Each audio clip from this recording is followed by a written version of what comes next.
welcome back to Reading the List, where we review, discuss, and reimagine popular movie lists objectively. We're your hosts. I'm Jerry. And I'm Brad. And on this episode, we'll be exploring number 32 from AFI's 100 Years, 100 Passions, the 100 Greatest Love Stories of All Time. All right, and number 32 is Dark Victory, released in 1939, directed by Edmund Goulding, starring Bette Davis, George Brent, and Humphrey Bogart. The synopsis for this romantic drama is as follows. Judy Trahim, played by Bette Davis, is a young, hedonistic Long Island socialite. She initially ignores severe headaches and dizzy spells and double vision. Once she uncharacteristically takes a spill on her horse and later tumbles down the stairs, her best friend and secretary, Anne, insists she see the family doctor. He refers her to a specialist, Dr. Frederick Steele, played by George Brent. Steele is closing his New York office in preparation for a move to Vermont to devote his time to brain cancer research. He reluctantly agrees to see Judy, who acts coldly and antagonistically toward him. She shows signs of short-term memory loss and other symptoms, which lead Steele to conclude she has a potentially life-threatening ailment. He puts his career plans on hold to help her. When tests confirm his suspicions, Judy agrees to surgery to remove the brain tumor. Steele performs the surgery but can't remove the entire tumor. It will return and she will die swiftly but painlessly in less than a year. To allow her a few more months of happiness, he lies to Judy and Anne and tells them the surgery was successful. Anne is suspicious and confronts Steele. He admits the truth but convinces her not to tell Judy in order to allow her to live carefree while she can. Judy and Steele become romantically involved and eventually engaged. While packing his office for the move to Vermont, she finds her medical file and learns the truth. Assuming he's marrying her out of pity, she calls it off.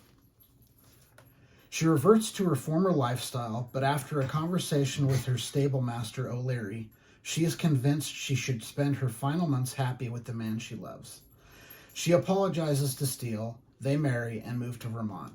3 months later, while in the garden with Anne, Judy comments it's odd she still feels the heat of the sun under the rapidly darkening sky. They both immediately realize she is losing her vision and the end is near. She makes Anne stay mum, and Steele leaves to present his medical findings in New York about the potential cure for her type of cancer. She makes an excuse not to go, but reaffirms their love before he leaves. She bids him, Anne, and the housekeeper Martha farewell and goes to the bedroom. Martha, who has deduced the situation, drapes a blanket over her and withdraws when Judy asks to be left alone. Yeah, so This is sad. This is a sad one. Yeah, it's very sad. It's especially when you start watching the movie and Judy's character is very lively and very upbeat and very, embracing life and young. And very young. And she is very charismatic and she's like ready for the world. And that's obviously why she's scared to go to the doctor, because she knows something's wrong. And she doesn't want to admit it to herself. No, she doesn't. And so she goes and, they lie to her, which is pretty freaking horrible, terrible. I'm pretty sure that's not something a doctor could even get away with nowadays. No, and then he marries her and stuff, so it's like, meh. But anyway, so she's going on with her life as to she doesn't think she has anything wrong with her, and this thing that the doctor's given her is going to keep it at bay for a while. With the love story, he loves her. He doesn't care how much time he has with her, and they end up, They do a good job of showing how people are drawn to her, which makes it believable that this doctor will kind of throw aside his professional obligations a little bit. I mean, on the other hand, too, it's like this is going to be his final patient. Like he's transferring from being a practicing surgeon to becoming a researcher. So you can look at it that way too, is he does, he's not going to have any ongoing he's not obligations after which that's true. So The whole, like, what I liked about it too is, like, now that we're getting into, like, the nitty gritty, we're on number 32. Yeah. I'm hoping that going forward, We get actual love stories. we get real love stories. This is a real love story. Yeah. And it's very prominent in the whole movie. They do show, like you were saying, that many people are drawn to her. Humphrey Bogart's character. Yeah, we've got an early Humphrey Bogart performance here. Yeah. He plays the stable boy O'Leary, who towards the end of they have like a banter throughout the movie in several scenes, and it's pretty clear to the audience that there's probably something there, at least on his end. Yeah. And, he ultimately admits it to her towards the Yes. end. And he's the one that ultimately convinces her to go to Dr. Steele, who she's in love with. Yeah, so she kind of lives out her days with him in this, this farm, I guess, his research spot. And she's just, like, living, they don't talk about it. They're just living their days, like every other day.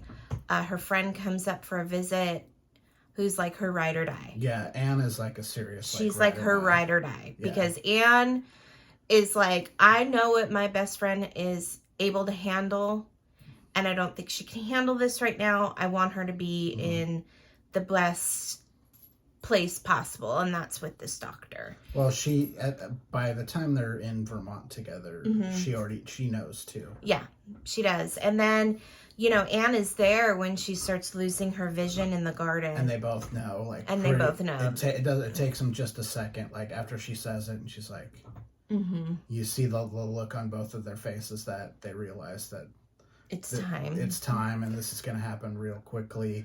But at the same time, they kind of pull the same kind of trick on the doctor that he pulled on her. Yeah, that's true. He's got this really important conference to go to where he's got some, probably based on her case to some extent.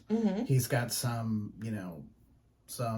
findings to report that, in the future, the kind of cancer she has may be far more treatable and not life-threatening. Right. And so she, makes him go. She's like, I'm just going to hang out here, and so he reluctantly goes on his own, but she knows, like, she's about to die. So she may not, it's really unclear. I mean, what quickly means is quickly, like, hours. Is it a couple days? Like, is she gonna pass before he returns? Yeah.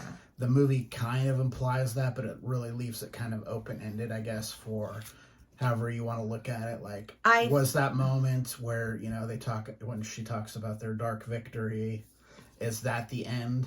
Is that the last conversation they have? Or does he make it back in time to... No, I honestly think it's the intent to have her die before he comes back. I agree, but because I think it's open-ended enough. Yeah, but I think that's the whole intent of her making him go without her. Yes. So that he doesn't have to see it. Yes. And so I think she dies before he comes back. Probably. For sure. Yeah, what else? Yeah, they had a really good best friend relationship, which I really enjoyed. She was very distraught about her friends. She, Judy was trying to be strong during the last part and, like, be strong for her, be strong for her husband. And Anne is kind of, like, takes that all on, and she's upset and crying. Even the lady's, what is she, like, handmaid? No, maid? The Martha? Yeah. Martha's she's the housekeeper. The housekeeper, she knows what's happening as well, and but no one's told her. She just kind of figured it out in the way that, people who just kind of are behind the scenes kind of figure things out. She figures it out on her own. Figures what out? That there's something wrong with Judy, and... No, she knows. No, she doesn't. She doesn't? No. I thought there was a scene, maybe it wasn't her. It's not her. Okay. But, yeah, so it's a really sad story. It's a really beautiful love story, though. Honest. It's worth a watch. Yep. I gave this one a 64. Jerry gave it a 71. The list score is 67.5. And a beautiful performance by Bette Davis. She was phenomenal in this role, as per usual, right? So, Yep. all right. If you've seen Dark Victory and you want to tell us what you thought about the movie, please leave a comment. Please like or subscribe to our channel. We'd love to have some more followers on here. If you have any questions and you want to contact us directly, please contact us at ratingthelist@gmail.com. But for now, I'm Jerry. And I'm Brad. And we're Rating the List. We'll see you next time. Bye. Bye.